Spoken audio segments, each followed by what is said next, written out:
Bismillahirrahmanirrahim. Alhamdulillahirabbil alamin. Allahumma shalli ala sayyidina Muhammadin tibbil qulubi wa dawaiha wa afiyatil abdani wa shifaiha wa nuril absari wa dhiyaiha wa ala alihi wa sahbihi wa sallim. Assalamualaikum warahmatullahi wabarakatuh. Saudaraku yang dimuliakan Allah Subhanahu wa taala, pada pagi hari ini kita akan bersama-sama belajar lebih jauh, lebih mendalam, dan insya Allah tiap hari kita akan terus belajar. Bahasan kita pada pagi hari ini adalah tentang mengenal Allah Subhanahu wa taala, di mana Allah lah yang maha kuasa, Allah yang maha bisa, Allah yang maha kuat, Allah maha menguasai segala sesuatu. Sebagai seorang muslim, kita nggak bicara yang lain. Saya di sini berbicara sebagai seorang pribadi muslim yang iman kepada Allah dan Nabi Muhammad SAW. Tidak ada tawar-menawar, mutlak kita harus yakin, percaya, tidak ada sesuatu di jagat raya ini yang bisa mencelakakan kita kecuali atas izin Allah Subhanahu wa ta'ala. Semua kuasa ada di tangan Allah Ta'ala. Selain Allah adalah makhluk. Selain Allah adalah ciptaan Allah Subhanahu wa ta'ala, makhluk. Makhluk itu punya satu sifat mendasar. Sifatnya adalah lemah. Sifatnya adalah lemah, tidak punya kuasa dan tidak bisa berbuat apa-apa kecuali kalau diizinkan oleh Yang Maha Kuasa. Saat ini kita mengetahui ada makhluk yang lemah, yang kecil, yang tidak tampak oleh mata, diberi nama Corona COVID-19 ya, COVID-19. Makhluk yang kecil ini telah membuat porak-poranda berbagai negara di belahan dunia. Banyak orang yang akhirnya menjadi saling mencurigai. Satu dengan yang lain karena waspada, akhirnya saling mencurigai. Kejadian yang kita saksikan di sebuah restoran, ada orang lagi makan, mungkin 20 orang, 30 orang lagi makan, ada satu yang bersin, maka yang lain langsung menoleh ke orang tersebut dengan pandangan yang menghakimi. Ini orang jangan-jangan kena penyakit COVID-19, kena virus tersebut. Ikhwani rahimakumullah, kehidupan yang seperti ini tentunya tidak menyenangkan. Kehidupan yang seperti ini tentunya tidak baik bagi persatuan, kesatuan, ya, kemudian bagi kerukunan ya, antara anak bangsa, seagama dan umat beragama. Makanya kita harus kembali mempelajari akidah yang benar, akidah Islamiyah, bahwasanya tidak ada satupun yang bisa menular kepada kita kecuali atas izin Allah Subhanahu wa ta'ala. Tidak satupun yang bisa mencelakai kita kecuali atas izin Allah Subhanahu wa ta'ala. Kita nggak boleh hidup dengan takut kepada makhluk, tidak boleh hidup dengan takut kepada makhluk apapun itu namanya, mau manusia, mau jin, mau setan, apapun kita nggak boleh takut. Bayangkan kalau kita hidup dengan takut pada makhluk. Jangankan yang namanya COVID-19, ya kita mau keluar rumah juga nggak akan berani. Mau keluar rumah, nanti muncul tuh setan ngasih was-was, alladzi yuwaswisu fi sudurin nas minal jinnati wan nas. Ada bisikan yang mengatakan, hati-hati loh, nanti kalau ada supir yang ngantuk, akhirnya dia banting setir ke kanan, kamu ditabrak mati kamu. Akhirnya dia takut nanti kalau keluar, ada orang yang lamun ketabrak. Hati-hati loh, di jalan nanti kalau ada orang yang lagi mabuk, tiba-tiba kamu dihajar, mati kamu. Hati-hati loh, nanti kalau misalnya di jalan, ya kamu lagi jalan, tiba-tiba ada gempa bumi, maka kamu akan mencelaka. Hati-hati, hati-hati, hati-hati. Hati-hati bagus, tapi kalau hati-hati menjadi alasan, kemudian kita tidak mencurigai orang lain dan mencurigai kehidupan, maka sebetulnya kita udah sakit sebelum terkena penyakit. Kita udah jatuh sebelum kita itu dijatuhkan. Kita sudah lumpuh sebelum kita itu lumpuh. Maka nggak boleh hati kita seperti ini. Hati kita harus meyakini bahwasannya tidak ada satupun yang bisa mengganggu dan mencelakai kita kecuali atas izin Allah Subhanahu wa ta'ala. Karena yang punya izin Allah, yang punya kuasa Allah, maka sungguh aneh dan ironi kalau kita meninggalkan Allah Subhanahu wa ta'ala.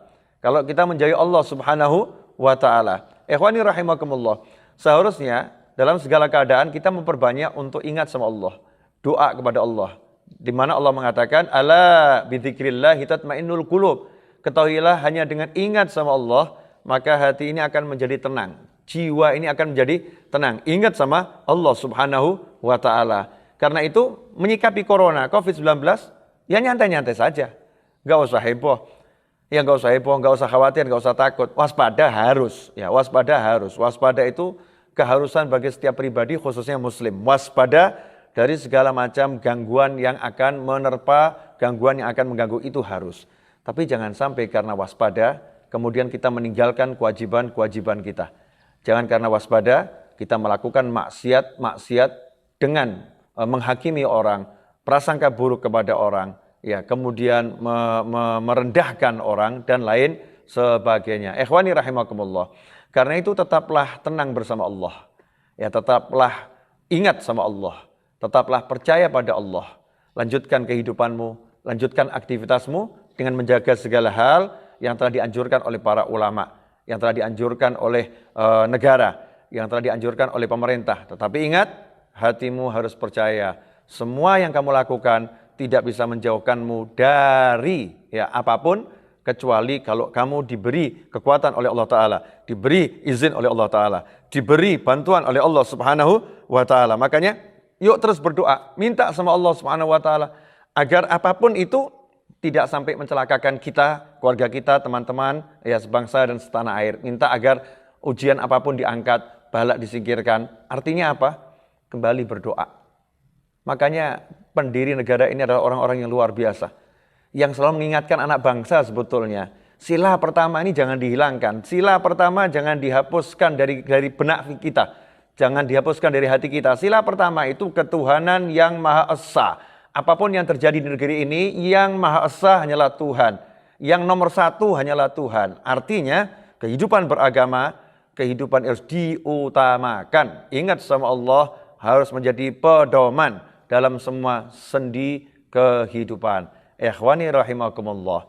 Saya ingin berpesan ya, untuk menghadapi COVID-19 ini, yang paling penting setelah kita berdoa, setelah kita beribadah, yang paling penting adalah menjaga imunitas tubuh. Imunitas yang ada dalam tubuh kita ini, daya tahan tubuh kita harus kita kuatkan dan kita jaga. Dan kalau kita menyimak ya keterangan dari pasien nomor 1, nomor 2, nomor 3 yang telah melakukan konferensi pers, dikatakan di situ pesan dari pasien nomor 3, saya masih ingat benar, ya, teruslah berbahagia. Karena berbahagia itu membuat imun tubuh kita kuat. Nah, karena itu saya berpesan kepada semuanya, teruslah berbahagia. Jadikan hati ini bahagia, jangan sampai takut, jangan sampai larut dalam kesedihan, kebingungan. Bahagia, bahagiakan dirimu, ceriakan dirimu. Kalau dirimu bahagia, kamu akan sehat. Kalau diri kita ini enggak bahagia, kita udah sakit dan akan semakin sakit. Tapi bagi muslim, jadikan bahagia kita dengan taat kepada Allah Subhanahu wa Ta'ala. Bahagia kita dengan mencari ilmu, bahagia kita dengan duduk berzikir, bahagia kita dengan menolong orang lain, bahagia kita dengan berbakti sama orang tua, bahagia kita dengan bahagianya menurut Allah Subhanahu wa Ta'ala. Yakinilah, berbahagia itu menjadi obat yang paling mujarab. Nomor 1 tadi ya, berbahagia. Nomor 2, konsumsi makanan yang sehat. Segera sekarang ini cek ya, kehidupan kita ini dalam pola makan sehat enggak ini? Pola makan kita benar enggak ini? Kalau pola makan kita enggak sehat, perbaiki. Jangan lupakan ya, yang karunia Allah yang luar biasa. Indonesia dikasih dedaunan, ya, buah-buahan, hijau-hijauan. Buat tuh sup tiap hari ya, yang penuh dengan wortelnya, kemudian ada sayur bayam, apapun itu yang hijau-hijau, maka akan membantu kita untuk menjadi sehat, daya tahan tubuh kuat, ya, kemudian tubuh kita akan siap menghadapi gangguan dari luar. Tapi kalau kita nggak siapkan tubuh kita, mau kita menyingkir ke sana, kita menyingkir ke sini, sementara tubuh kita sendiri kita jaga, benteng yang paling utama yang nggak kita buat, maka rentan kita kena penyakit, saudara-saudara. Zahiran wa batinan. Nomor 1, ingat yang bisa nolong hanya Allah, minta sama Allah. Nomor 2, kalau udah ingat sama Allah, hati tenang, jadi bahagia.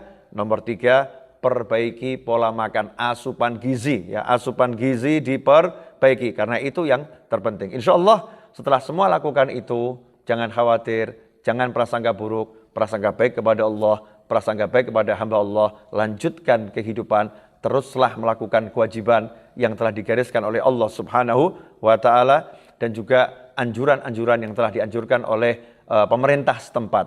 Karena saat ini kebijakan pemerintah di setiap wilayah bergantung pada wilayah masing-masing. Karena setiap wilayah punya kasus yang berbeda-beda. Secara umum yang ingin saya sampaikan adalah 3 hal tadi. Yang pertama, ingatlah pada Allah Subhanahu wa taala, enggak ada yang bisa mencelakaimu kecuali atas izin Allah taala, maka mintalah berlindung pada Allah Subhanahu wa taala. Kemudian yang nomor 2, hendaknya hati dibuat bahagia karena kita udah punya Allah, ya maka enggak perlu kita resah, enggak perlu kita gelisah, kita jadikan kita bahagia dengan taat pada Allah Subhanahu wa taala. Yang ketiga, konsumsi makanan yang sehat. Ya, makanan yang sehat, insya Allah kalau itu dijalankan semua, maka perlindungan di dalam ini udah kuat. Perlindungan di dalam udah kuat. Selebihnya, kalau na'udzubillah min dzalik, nasallahu alafiyah, jika seorang kemudian diuji oleh Allah Subhanahu wa taala dengan kena COVID-19 atau yang lain, karena penyakit itu banyak, atau ujian yang lain, maka tugas sebagai manusia yang diuji adalah dengan bersabar. Ya, dengan bersabar. Tapi, kalau mau dapat pertolongan Allah, sabar itu dilakukan dengan banyak sholat. Sabar itu dilakukan dengan banyak taat. Sabar itu dilakukan bukan dengan berkeluh kesah, tapi sabar dilakukan dengan memperbaiki diri dan mensyukuri apa yang ada dalam diri. Maka kesabaran itu akan menghasilkan syukur dan pertolongan Allah akan datang dengan segera. Semoga Allah menyembuhkan semua yang sakit dan semoga Allah melindungi diri kita, keluarga kita, sahabat dan teman kita, bangsa kita dari segala macam penyakit. Dan semoga Allah segera mengangkat COVID-19 dan semisalnya dari Indonesia khususnya dan dari negara-negara Islam umumnya dan dari seluruh orang-orang yang terjangkit penyakit, semoga diangkat oleh Allah Subhanahu wa taala dan semoga kita semua diberi panjang umur dalam taat, dalam bahagia, dalam sehat dan setelah semua itu nanti kita meninggal dengan husnil khatimah. Wassallallahu ala sayyidina Maulana Muhammadin wa alihi wasallam walhamdulillahirabbil alamin wal afu minkum wassalamu alaikum warahmatullahi wabarakatuh.